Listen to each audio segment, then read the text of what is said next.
वेदस्य नामानि न पठितवान् परीक्षा समीपे अस्ति। अस्य नामानि मम शिरसि भ्रमन्ति। किं तानि अष्टाङ्गानि पुनः कथय? अहं वदामि, अष्टाङ्गानि अष्टौ सन्ति। चतुरासि। अहं जानामि। अहं वदामि, आयुर्वेदः अष्टसु अङ्गेषु अस्ति, अतः अष्टाङ्ग आयुर्वेदः इति प्रसिद्धः। कायबालगृह ऊर्ध्वाङ्ग शल्यदंष्टजरावृष्टम् अष्टाङ्गानि तस्याहु चिकित्सा यशस्निश्चिता। कायचिकित्सा आयुर्वेदस्य मुख्य शाखा अस्ति। स कायचिकित्सा सामान्यरोगाणां निदानाम् उपायः च क्रियते।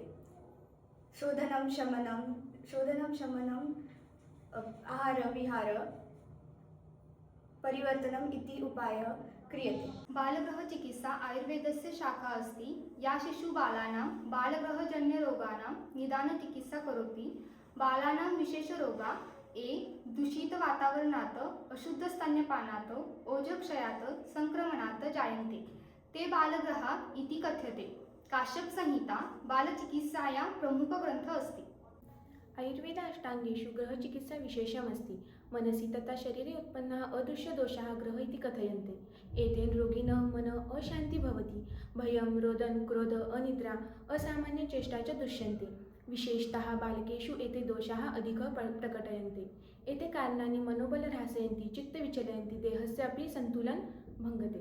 ऊर्ध्वाङ्गचिकित्सा इति आयुर्वेदे एकः विशेषः विभागः अस्ति। अस्या चिकित्सायाः विषयः शरीरस्य ऊर्ध्वभागः, शिरः, नेत्रे, कर्णौ, नासिका, मुखं, कण्ठः च एतेषु अवयवेषु उत्पन्नानां रोगाणां परीक्षणं, निदानम्, उपचारश्च ऊर्ध्वाङ्गचिकित्सायाम् अन्तर्भवति। शल्यतन्त्रम् आयुर्वेदस्य अष्टाङ्गेषु एकं प्रमुखं शास्त्रम् अस्ति। शरीरमध्ये स्थितं वेदनाजनकं द्रव्यं वा दोषग्रस्तम् अङ्ग शल्यम् इति कथ्यते। तस्य निष्कासनार्थं यत् शास्त्रं प्रयुज्यते तत् शल्यतन्त्रम्। शल्यतन्त्रस्य प्रमुख आचार्यः सुश्रुतः अस्ति। तेन रचिता सुश्रुतसंहिता शल्यचिकित्सायाः मूलग्रन्थः मन्यते।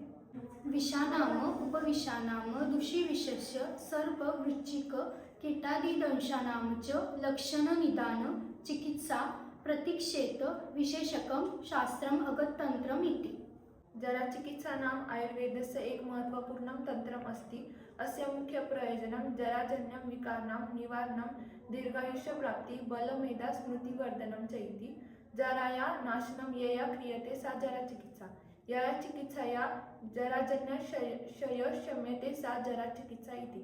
आयुर्वेदस्य अन्तिम चिकित्सा वाजितन्त्रं भवति। वाजितन्त्रम् आयुर्वेदस्य एक महत्त्वपूर्ण शाखा अस्ति। अस्य तन्त्रस्य सम्यश्च मैथुन्यस्वास्थ्येन, प्रजननसमयेन, वीर्यवृद्धाय व शारीरिक मानसिक वतेन सह अस्ति। वृद्धावस्थानां बलसाहाय्येन संरक्षणम्।